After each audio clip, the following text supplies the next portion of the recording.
How you guys all doing today? Welcome back to the GSMC Chip Shot Football Podcast, brought to you by the GSMC Sports Network. I'm your host, Manny Maradiege. Today on Wednesday, November 20th, halfway through the week, and we're not quite ready to jump into Week 12 yet. These weeks just keep moving so fast here in the NFL, but there's a lot of stories that I wanted to get to on today's show, not necessarily revolving around the game, but just some of the narratives going on around the NFL. Starting off with the biggest piece of news that I think we saw yesterday with the Jets firing their general manager, Joe Douglas, at this point in the year. We're going to talk about that and my reaction to it and just everything that's gone wrong with the Jets overall. Then we're going to stay in New York and talk about the Giants. How did the players react to the benching of their former starting quarterback, Daniel Jones? Not everybody was a fan of that, so we're going to get to that. And we're going to talk about the 49ers at large as well, with the game this past Sunday with the Seahawks, and also the attention potentially shifting to Kyle Shanahan as to who should get majority of the blame for why the 49ers seem to be not quite where they used to be. So we're going to get to all of those sort of things on today's show. Make sure to stick around. But also, before we get started here, a reminder to you guys, if you guys want to be involved with the show with a question, opinion, or any comment you'd like to make, please don't hesitate to do so. We always thrive on your input and insight into anything you guys have to say. Your point of view is always valued here at GMC, and we want you guys to get involved with the live shows especially. So if you want to make it absolutely sure that your message stands out and gets featured on the show, there's an easy way to do that. Just use the super chat feature. Just click the $ at the bottom of the chat box to send in your super chat. In this way, it guarantees that your message gets on the air, and it's a fantastic way to support our channel and everything we do over here at GMC. So go ahead and let us know what you're thinking. Hit the super chat button, and let's keep this show as interactive and as exciting as possible. Again, use the new super chat feature, click the $ at the bottom of the chat box, and make sure to get involved with the show. But now we can start talking about some breaking news that I think was surprising, because I don't think a lot of people expected it to happen this week, but in the same sense, it's not surprising just because, the way the season has been going for the Jets and everything that has transpired, with Robert Saleh being fired, Aaron Rodgers not necessarily playing great, really not meeting the expectations they had of him going into this year. And then, of course, there was a lot of pressure with them being all in this year and doing a lot to actually go out and get Aaron Rodgers.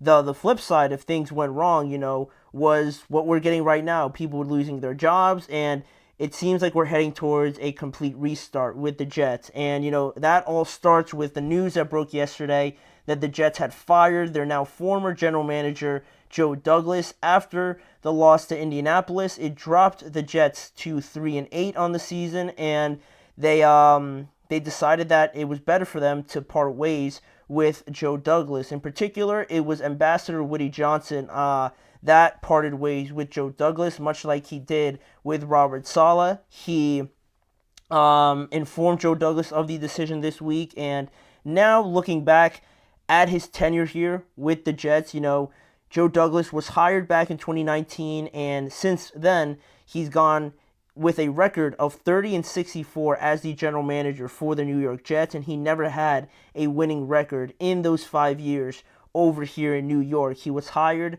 from the Philadelphia Eagles, and it just hasn't really, broken through at any point during his time with the New York Jets that Joe Douglas was a indisputable piece, to be fired. So unfortunately, he did leave the organization, and now we're in a weird spot, because with the season basically lost, Ambassador Woody Johnson was behind this decision, much like the decision to fire Robert Saleh. They're 1-5 since then, and it hasn't really worked out since that point. Wanting to create a spark for his team, it hasn't really worked out that way either, unfortunately. And it is important to kind of point out to you guys with the hirings and how Woody Johnson, it might feel like he's firing people too quick or he's just getting rid of people too quick. I think it's important to point out is that Joe Douglas, along with Robert Saleh, were not really hired by Woody Johnson. He is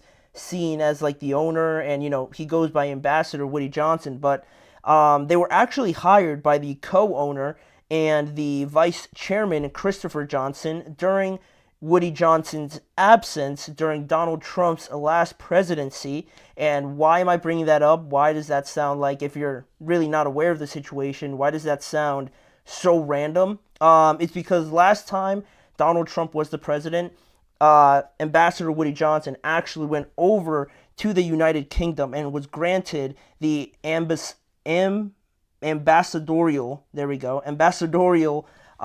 position over there at the United Kingdom. He was appointed the ambassadorial role over there during Donald Trump's last presidency. So he wasn't actually here to hire, Robert Saleh and General Manager Joe Douglas. The relationship with Christopher Johnson, the vice chairman, was there. I'm sure there was some bit of communication, but he wasn't directly there to hire these guys. So now, because of that, some believe that the relationship wasn't really there, and it was always like walking on eggshells or thin ice, if you would, especially in times like this when it's a very testing time for everybody in that organization. And with the way the record's gone, everyone's sort of like looking over their shoulder, watching out if they're next, considering their jobs and things like that. So that was important to point out, but also not to ignore the fact that also General Manager Joe Douglas, just in general, it's not like he was perfect or anything like that. I personally was surprised that they fired him. There was some reports also that, they were going to part ways with him anyways towards the end of the season because he was on the last year of his contract. So it seems like they were heading towards this direction. And if that was the case, I guess the decision to do it now rather than the offseason doesn't really matter unless you just want to get a head start on looking for other general managers. So there's that part of it. But to me, if there was one guy I had to save out of this entire thing and made sure that I kept, was probably going to be Joe Douglas, in all honesty. And it's not to say that he's free of any fault or any, wrongdoings in his time with the general manager, right? The record is what it is, and obviously it doesn't suggest a lot of success, but, there was some mistakes along the way with some trades that were questionable or, drafting Zach Wilson and how everything turned out from that point. But, he was still behind, drafting a lot of young, exciting players to this team. You look at guys like Garrett Wilson, Sauce Gardner, Braylon Allen, Breece Hall,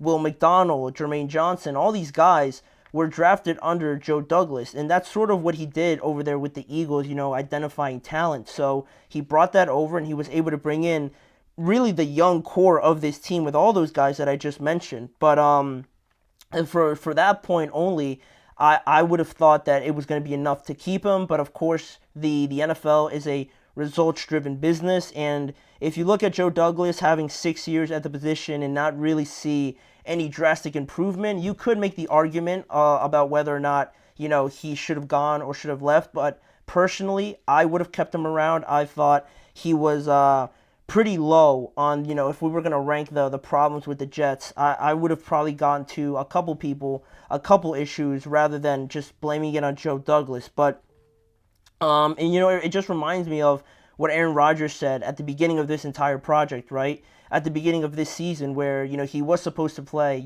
getting back from the injury. He said that in a nutshell that, either they make this work or they're all going to be probably fired and out of a job. So it's not like it's breaking like out of left field news, right? Aaron Rodgers knew that this was a possibility. He reminded everybody of it. And, it's kind of turning out like he sort of predicted there. So it shouldn't be too big of a surprise, but I don't know if it was the right or wrong thing to do right now with the struggling Jets. I just don't like the timing of it. Also, adding to the attention of just getting away from football more and more. There's still a couple games left, and no one's thinking the Jets are going to make the playoffs or anything like that. But, with firing Robert Saleh, the players already weren't too big of fans of that, and now they have to hear everybody, I'm sure the media is going to be all over them, just asking them, what do you think about Joe Douglas being fired? What do you think about the trajectory of the organization?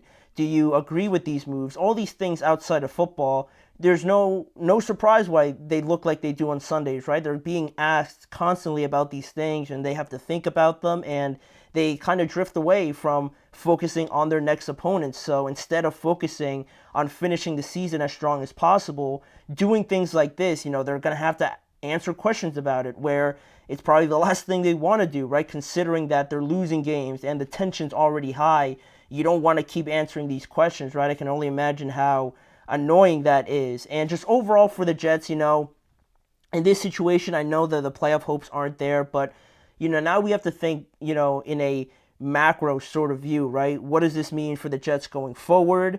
With no general manager, who's going to come in and be hired at that position? Who's going to be the new head coach? Are they going to come in together from a previous situation? How involved is Woody Johnson going to be? Is he even going to be here, or is he going to be over in the United Kingdom? All these things before, again, we even get to talking about football and how we fix that defense, from underperforming for, the time since Robert Saleh got fired, or how do they get more out of the running game? How do they improve the offensive line and things like that? And then you get to Aaron Rodgers, right? Is he even going to be a quarterback next year? Or are they going to have to go through a whole another cycle of trying to find the right guy? And then you better hope that works, or else you're going to be in an even worse spot, right? So it looks very messy. It's very unorganized. Dysfunctional is the word a lot of people are using to describe this situation. And I'm probably going to have to agree with that.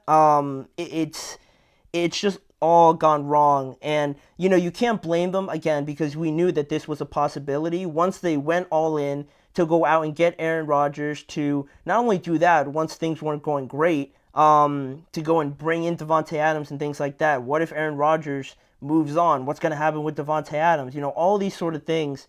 It seems like more questions are just popping up rather than anybody having any answers to it right now. So it's a deep hole that the Jets are in right now. It almost looks like there's no escape, but it's going to take a lot of effort from Woody Johnson and just the organization as a whole to hopefully try to build this thing up once again, and hopefully also learn their lessons along the way and try to avoid something like this happening again. And then I didn't even get to the fact that there were reports that Woody Johnson even wanted to bench Aaron Rodgers after their Week 4 loss, which is a whole other situation, which I'm sure I'll talk about at some point this week. But just overall on the initial news of Joe Douglas being fired, it's just a lot more just adding to the list of things that the Jets have to figure out. So it's going to be hard. It's going to be a challenge, but it's where the Jets are right now. They knew it was a possibility, so I guess they have nobody else to blame but themselves for getting themselves in this situation. So now we're not going to go too far, though. We're going to stay in New York and talk about another decision that was made earlier this week with the Jets benching Daniel Jones officially. The reactions coming from the locker room are not positive, and that's something that I was a little bit worried about when I saw this news, especially with Daniel Jones being demoted to the third quarterback instead of the backup. So we're going to get to some of the reactions and then just my thoughts based off of those reactions from Giants players. We'll be right back on the Chip Shot Football Podcast.